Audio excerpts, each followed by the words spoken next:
Hi everyone, Michael from Pixeesoft here. Welcome to the very first sprint planning in the series. I will be showing you which tools we use and we'll go through the first planning process. We'll define our goal for the sprint, the deliverable, and the constraints we have to work with. On this channel, we talk about software development, agile, and pretty much everything in between. So if you're new here, thanks for tuning in. Make sure to subscribe if you don't want to miss the next video in the series. Just for the record, the terms and phrases I will be addressing in the series are a combination of personal experience, working in companies where some agile was used, and this book, Essential Scrum by Kenneth S. Rubin. I'll link it down below if you want to check it out.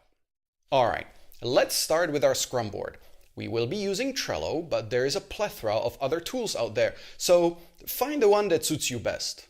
I personally like Trello for its simplicity and because of its various integrations we will be using in the future, especially the Bitbucket one. As you can see, I have created 4 lists: backlog, sprint, in progress, and done. You might have also seen boards with to test or an extra buffer layer to do, but let's keep it simple for now. I also like the Kanban idea that a task should always move forward and never backward. That's why I don't have a to test list. Simply because if tested and found to be not done, it would have to move back to in progress. But technically, it's always in progress until it's done. So it's just a matter of the process you have in place.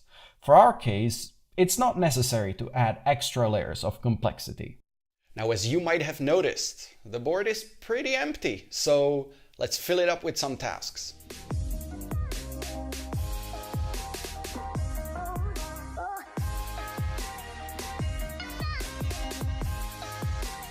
Now that there are tasks in the backlog, it's time to give them sizes. Usually there would be some triage or team debate deciding the value of each task.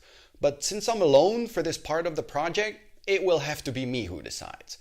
I will be using t-shirt sizes, small, medium, and large. Small meaning 1 to 2 hours, medium half a day, and large a whole day.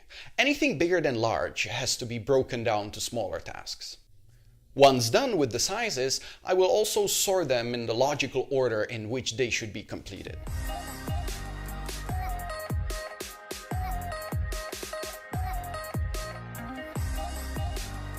Now we're done with the so-called backlog refinement, organizing the backlog, making sure it has everything it needs. Now comes the time when the actual planning takes place.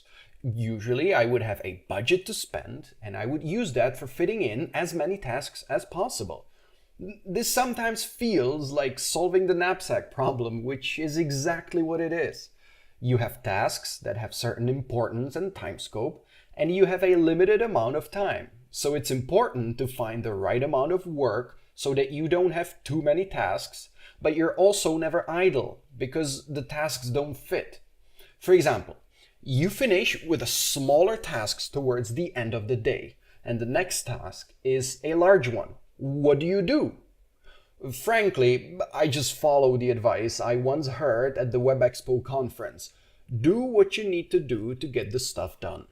Now, I might have defined the scope of the tasks as small, medium, and large, which should theoretically correspond to their timing, but the problem is that there's a lot of unknown. So basically, the first sprint will be a stepping stone for the next one, as we will have more data to derive our estimates from.